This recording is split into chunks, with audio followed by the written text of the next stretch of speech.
Alright, what is up and welcome back to the Old School Crew. We are back at the home shop for yet another video. I have got all my stuff up out of Texas, out of the apartment, and we are back home. So it's going to be more working on the first gen, I would say. We did get the remainder of our parts from Cole that he was going to put in the parts washer. Obviously didn't get to that, but yeah, so we got all this, which is a lot of the stuff that I needed. I needed that timing case pretty bad. That's really why I was at a standstill, and why in the last video the timing case wasn't on while the cam's in. There's a couple of, I know a couple people mentioned it, I know, but yeah, as you guys saw, we had to check for clearances and things like that because we were hitting. I didn't put it in the video, but the rods were, number 2 rod was hitting the cam. It was very weird. I don't even know where the old cam is at to show you guys where it was hitting, but basically that's all solved. It was a very minor thing, but that's why it's in there. So we have to pull, well, first of all, we got to flip the engine. Let me situate it here. So we are going to pull this cam back out after we flip our engine over. Obviously pull the head and the valve cover off because they're not even bolted down. We're going to pull this out, take our retainer off, all that good stuff.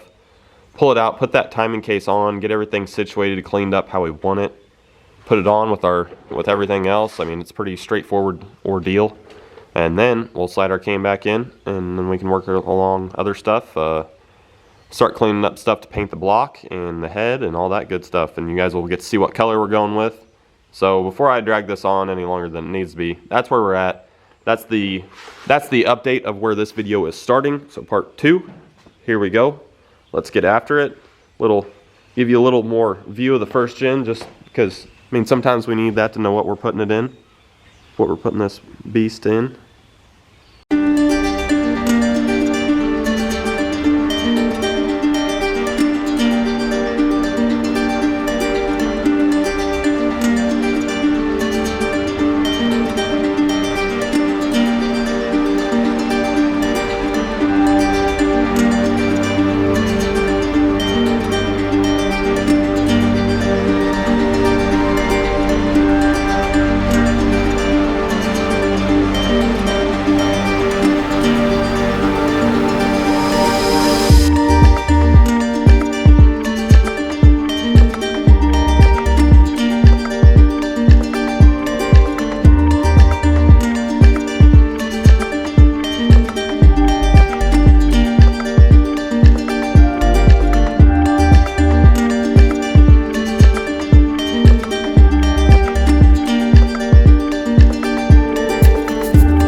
Okay, I wanted to clue you guys in on this. I mean, most of you know, but I'm gonna finish driving this galley plug in, but there is oil galley plugs that need put in there. I told the machine shop to do it. The one that gave me this block, I wanted them to do them all, but they seem to only have done the easiest ones to get to. So I need to finish putting this one in. I got the one in the tappet, I've got the one on the rear. This one's already in there. So yeah, I'm gonna finish putting this one in, and then we'll start getting to the front cover stuff. But do not forget about the oil galley plugs. That can really ruin your day, and I don't want that to happen to anybody. So after that, what we're gonna do is we're gonna sand down a little bit of this cover so it'll take some paint. But obviously we'll do that first, and then we'll get it all put on the engine and mount it up and get it basically everything ready to where we can paint it and tape everything off, all that good stuff. That whole process will come and we'll get there. So I'm gonna keep on working. Okay, so I dug out my gaskets and stuff, but I just realized, because somebody just asked me, that I did not give you guys a rundown of what we got going on here. So this is just an old 12 valve stock block, stock internals. I mean, this is stock rods, stock pistons. Well, besides the fact that they're 40 over and they're Interstate McBee pistons. We got all ARP hardware. We got the ARP main studs, the rod bolts, and I've also got ARP damper bolts for our fluid damper. But yeah, this is all basically just a stock bottom end 12 valve with fancy hardware, and we're gonna see if it will hold just fine. The rods will be pushed probably to their limit. I don't know if we'll stretch them or not. They should be fine. But that's what we got going on. It's nothing special. It's kind of the budget 12 valve. This rebuild kit is the door slammer rebuild kit from Power Driven Diesel. I know some people have had questions about it. It comes with a lot of Interstate McBee stuff. I like Josh McCormick has also said a bunch. I like the Interstate McBee oil cooler gaskets way better than the other ones. They're probably my favorite out of all the options.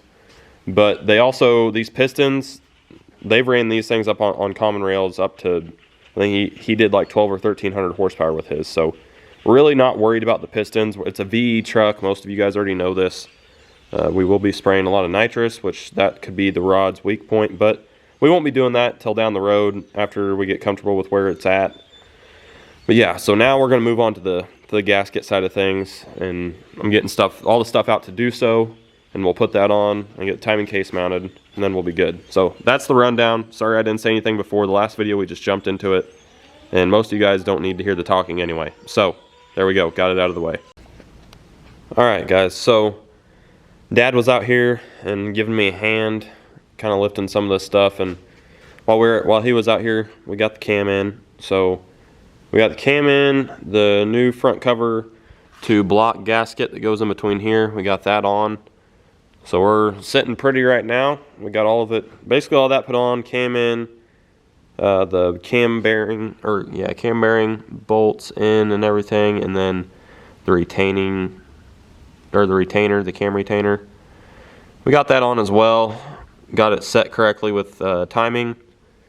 And now I've basically tried to brake clean everything as good as I could. Now we're working on taping it. I've pretty much got all the spots taped up that I want taped up.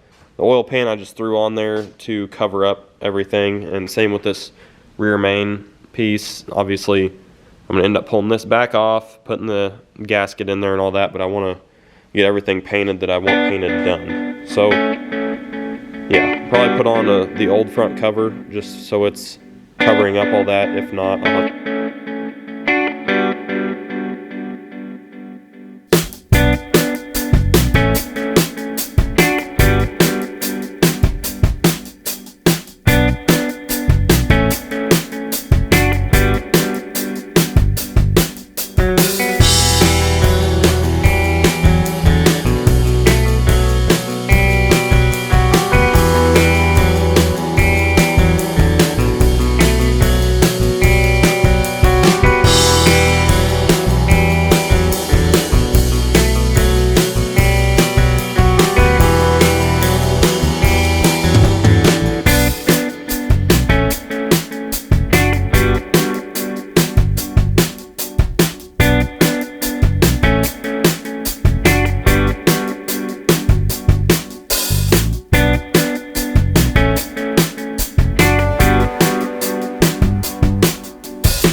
Alrighty.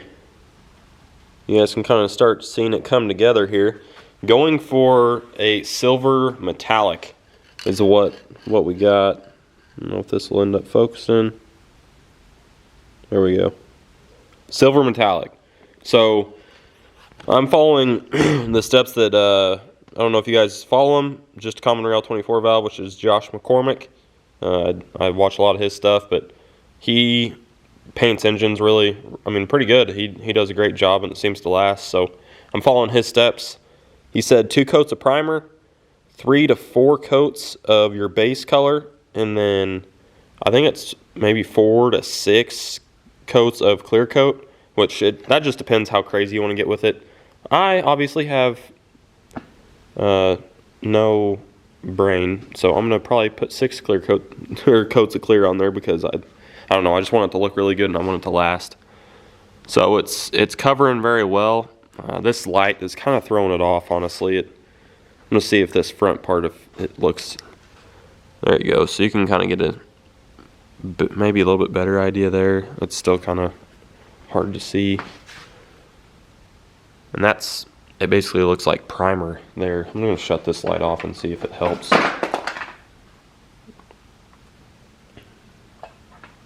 I'll just shine it the other way. Let's try that.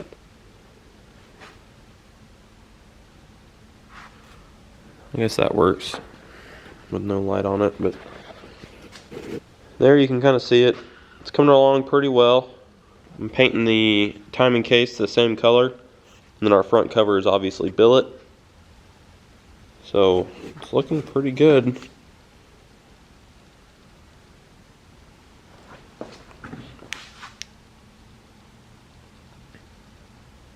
And you can see where I taped it up to cover that stuff up.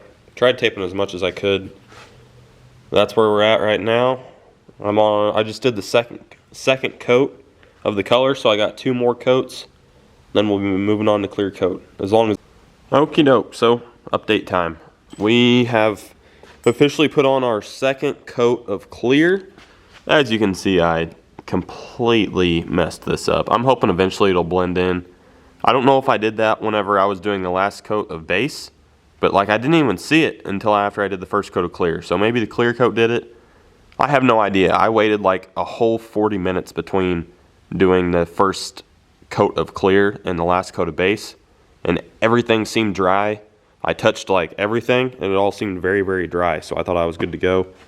Apparently maybe not. At this point, really don't care. The rest of it is looking very, very glossy. I don't know if you guys can. I'm just ready to have this garage door open so you guys can see this, like with the sun shining on it, because it looks really good.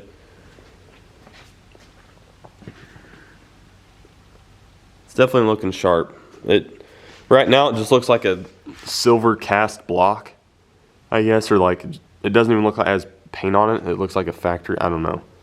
You get what I'm trying to say. It just looks like aluminum, but it actually has a lot of gloss to it, and it looks really, really good in person. So I'm anxious for you guys to see it. I've got some more coats of clear coat to do, but this is the second one, so I'm gonna let it dry, and then while I'm letting this dry, I'm probably gonna pick up some stuff and organize, because we've got lots of stuff to do. I want to take the leveling kit out of this thing. I'm sure you guys saw me putting it in, but we're gonna pull the big springs and spacer back out, get this thing looking right. Probably gonna have to even cut a coil maybe. I don't know. I'll put the old used springs in if I have to.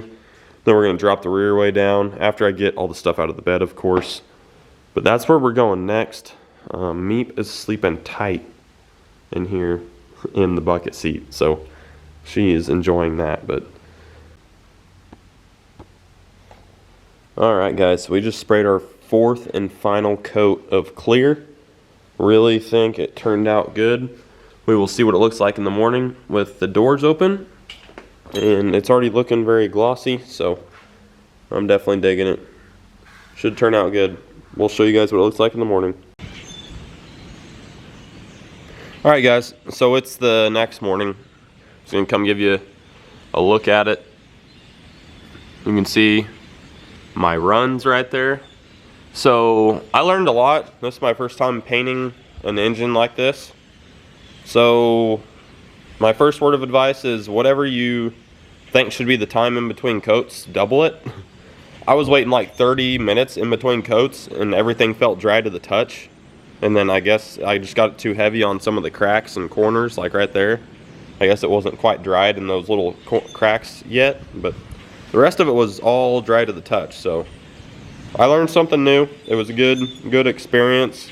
I'm still happy with it. I'm not going to complain too much. I mean, it's just a 12 valve. I just want it to all be one color and look presentable. So I think we have gotten that, and we'll end up starting to put more together. I've got to do some stuff that include cleaning up the shop. So I'm going to be throwing a bunch of trash away. We just got a big dumpster delivered. So a bunch of junk I'm going to get thrown out, and I've got a bunch of junk in the bed of the OBS.